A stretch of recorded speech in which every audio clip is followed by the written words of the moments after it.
Salut à tous, aujourd'hui je vous retrouve pour parler du sujet des piscines, du danger des piscines à domicile, des piscines municipales aussi, même si dès qu'il y a un peu de surveillance, forcément le danger est moindre. Mais j'attire quand même votre vigilance sur le fait qu'il y a un danger assez important avec l'eau. L'enfant qui va se retrouver la tête sous l'eau va assez rapidement passer en arrêt ventilatoire. Il aura plus d'air pour respirer. Et un enfant en arrêt ventilatoire très vite tombe en arrêt cardiaque. Or, un cœur ne redémarre pas sans défibrillateur. Donc, déjà, sans air, le cerveau de l'enfant, c'est quelque chose qui va se détériorer. Alors, le cerveau de l'enfant et de l'adulte, mais chez l'enfant, ça aura des conséquences très très graves, dans le sens où, un adulte âgé qui se retrouve à manquer d'air, son cerveau va un petit peu se détériorer, mais ça va pas lui gâcher sa vie parce que sa vie elle est derrière lui, alors qu'un enfant, sa vie elle est censée être devant. Donc vous imaginez bien que si le cerveau de l'enfant est abîmé, on va avoir du mal à le réparer, et au bout de 3 minutes, les premières lésions apparaissent. Au bout de 8 minutes, on estime que l'enfant est en mort cérébrale, c'est-à-dire que son cerveau sera plus jamais capable de rien. Bon, vous allez réagir sans doute beaucoup plus vite que ça, mais le problème, c'est que je vous ai dit, après l'arrêt ventilatoire, il y a l'arrêt cardiaque, et que pendant l'arrêt cardiaque, votre enfant à ce moment-là, il est toujours en arrêt ventilatoire. Donc même si vous l'avez sorti de l'eau, c'est pas pour autant qu'il respire, c'est pas pour autant qu'il y a de l'air qui arrive. Donc est-ce que en 3 minutes, votre enfant aura été réanimé, son cœur sera reparti et sa ventilation repartie? C'est pas dit du tout, parce que ça veut dire qu'en 3 minutes, vous l'ayez sorti de l'eau, vous ayez commencé un massage cardiaque immédiatement, et vous ayez eu quelqu'un qui a ramené un défibrillateur et qui a fait repartir le cœur de votre enfant. Donc c'est pas dit du tout en 3 minutes. Et si on dépasse les 3 minutes, je vous dis, le dégât au niveau du cerveau commence. Donc c'est compliqué d'être serein parce que les dégâts arrivent quand même très très vite, et il faut compter en général, fonction des endroits, même en ville, plus d'une dizaine de minutes pour que les secours arrivent. Donc ça veut dire que vous devez tenir un massage cardiaque pendant autant de temps, et un bouche à bouche aussi pendant autant de temps, pour essayer de ventiler au maximum votre enfant. Mais voilà, mais ça marchera pas aussi bien que s'il ventile lui-même, et vous aurez sans doute des dégâts après. Après, je peux pas vous dire un ordre d'idée des dégâts par rapport au temps, etc., puisque c'est très fluctuant en fonction des gens, mais c'est juste pour vous alerter sur la gravité du truc, pour que vous compreniez bien le mécanisme. Un enfant qui tombe à l'eau, qui fait un arrêt ventilatoire et un arrêt cardiaque, ça peut mettre moins d'1 minute, et c'est pas parce que vous l'avez sorti de l'eau que ça y est, il est sauvé. C'est vraiment ça qu'il faut avoir en tête, parce que tourner le dos pendant 30 secondes pour une maman, c'est vite fait. Donc près des piscines, ne jamais tourner le dos. Ça va être mon premier conseil de prévention, et même si la piscine est fermée. Parce qu'il y a des piscines qui ont des bâches et dessous lesquelles les enfants arrivent à passer. Alors ils ont modifié des normes pour sécuriser de plus en plus, mais par exemple, je vous ai parlé dans ma vidéo sur la Turballe du fait que j'avais eu des stress, nous, quand on avait eu une piscine pendant les vacances, parce que c'était une piscine avec des baies vitrées qui se replient dessus. Donc quelque chose de solide qui m'inquiétait pas spécifiquement, avec beaucoup de sécurité pour refermer les baies. Donc en théorie, les enfants pouvaient pas les ouvrir.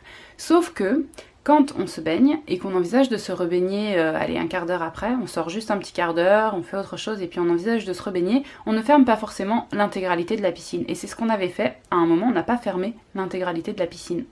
Mes enfants, qu'est-ce qu'ils ont fait? On était juste à côté, mais ils ont poussé pour essayer de rouvrir la piscine parce que eux avaient décidé que c'était le moment d'y retourner. Mon plus grand a poussé, mon plus petit a poussé, mon plus petit est tombé dans l'eau. Alors, on était juste à côté, on l'a ressorti de l'eau immédiatement. Mais je me suis dit, ça arrive tellement vite, c'est tellement quelque chose de potentiellement grave qu'on peut pas se permettre de faire ça. Je peux vous dire que tous les jours après, même quand on sortait quelques minutes, vraiment juste le temps de faire un aller-retour quelque part, on fermait bien tout, même si ça nous demandait une plombe de fermer bien tout. Donc voilà, c'est pour attirer votre attention sur le fait que personne n'est à l'abri d'un accident, ça peut vraiment arriver. Et à la piscine municipale, le maître nageur va sauter très rapidement, mais même s'il va sauter très rapidement, votre enfant sera-t-il déjà passé en arrêt ventilatoire et sera-t-il déjà passé en arrêt cardiaque? Personne ne le sait, parce qu'on ne sait pas à quelle vitesse l'enfant va être en difficulté. Ça dépendra vachement de l'enfant et voilà, de comment il est quand il arrive dans l'eau. Est-ce qu'il a déjà de l'air? Est-ce qu'il n'en a pas? Est-ce que c'est une situation qu'il connaît? Est-ce qu'il panique? Voilà, parce que quand je dis l'enfant, je dis pas que le bébé, je dis vraiment l'enfant. Parfois, on néglige un petit peu les plus grands, et c'est là qu'arrivent les accidents. Donc, qu'est-ce qu'on peut faire avec tout ça? Parce que le but, c'est pas juste de vous angoisser, même si je voulais vous alerter, le but c'est aussi de vous donner des solutions. On peut toujours essayer de rester près de l'enfant, comme je vous ai dit, mais pour se sécuriser un petit peu plus, on peut rajouter des flotteurs. Alors, il y a les brassards. Les brassards, c'est plutôt pas mal parce que le brassard maintient l'enfant en dehors de l'eau sans que l'enfant ne puisse se retourner, contrairement à la bouée. La bouée maintient l'enfant en dehors de l'eau, mais imaginez un enfant qui réussit à un moment à se retrouver la tête sous l'eau, la bouée va maintenir l'enfant la tête sous l'eau. Donc ça va pas le faire sur la bouée. Moi, la bouée, c'est quelque chose du coup dont je me méfie beaucoup parce que en plus de pouvoir se retourner, l'enfant, il risque de glisser dedans. D'ailleurs, vous l'avez peut-être constaté avec le vôtre, si vous le mettez dans une bouée, potentiellement, il peut passer à travers. Il suffit qu'il bouge un peu la position de ses bras, comme la plupart des enfants sont très souples et la plupart des bouées sont très grandes, on se retrouve avec des enfants qui passent sous l'eau, sous la bouée. Certaines bouées ont des systèmes d'accroche au niveau de l'assise, donc ça peut être une solution un petit peu sécurisante pour pas qu'il passe à travers, mais ça n'est pas une solution sécurisante pour empêcher qu'il se retourne. Vous savez pas, hein, des fois les enfants ils sont capables de cascades assez impressionnantes, et comme je vous ai dit, il suffit de tourner la tête pendant quelques secondes. Donc les brassards par rapport à la bouée, ça me paraît un petit peu plus pertinent, mais beaucoup de petits n'arrivent pas à flotter avec des brassards. Alors parfois, ce qui peut être pas mal du coup, c'est d'associer deux moyens de flottaison. Nous, il y a des moyens de flottaison aussi qu'on utilise au niveau thoracique. Je vais vous mettre quelques petites images juste après. Et c'est des choses qui prennent vraiment l'intégralité du thorax et qui permettent que l'enfant flotte vraiment bien en étant dans quelque chose qui le sécurise un petit peu partout, dos, ventre, etc. sans avoir la crainte qu'il se retourne. Au niveau thoracique, il y a aussi les bouées qu'on peut trouver en piscine municipale, là, qu'on peut mettre les ceintures thoraciques, mais ça pour moi c'est assez assimilable à la bouée. Ça peut aussi glisser, ça peut aussi bloquer l'enfant dans une position.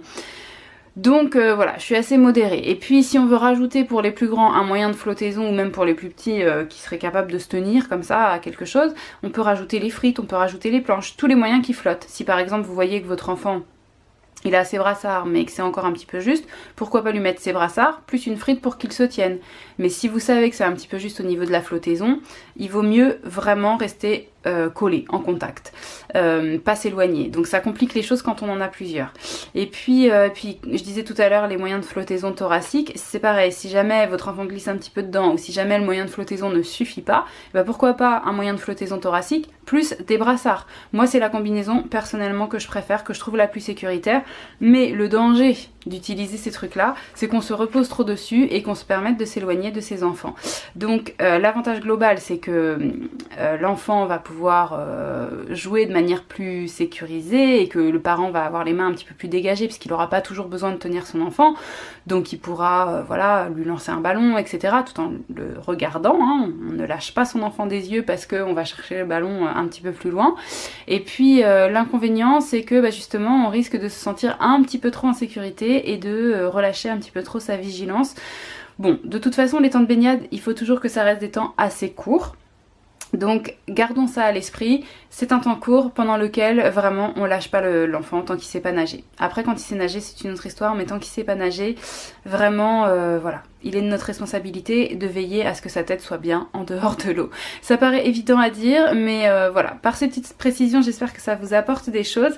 Et puis si vous voulez à certains moments laisser votre enfant libre d'explorer ses mouvements sans aucun moyen de flottaison, ce que je peux comprendre aussi, surtout gardez-le dans vos bras en permanence et ne vous mettez pas dans une situation potentiellement dangereuse. Et là je pense plus tellement aux piscines, mais je pense plutôt à la mer, parce que parfois on oublie à quel point les vagues peuvent déstabiliser un adulte, et un adulte qui tient un bébé dans ses bras au milieu de vagues, ben c'est une situation potentiellement dangereuse, donc quelque chose à réfléchir. Mais bon, là on s'égare, on reste sur les piscines. Souvent dans les piscines il n'y a pas trop de vagues, sauf si vous allez dans les piscines à vagues.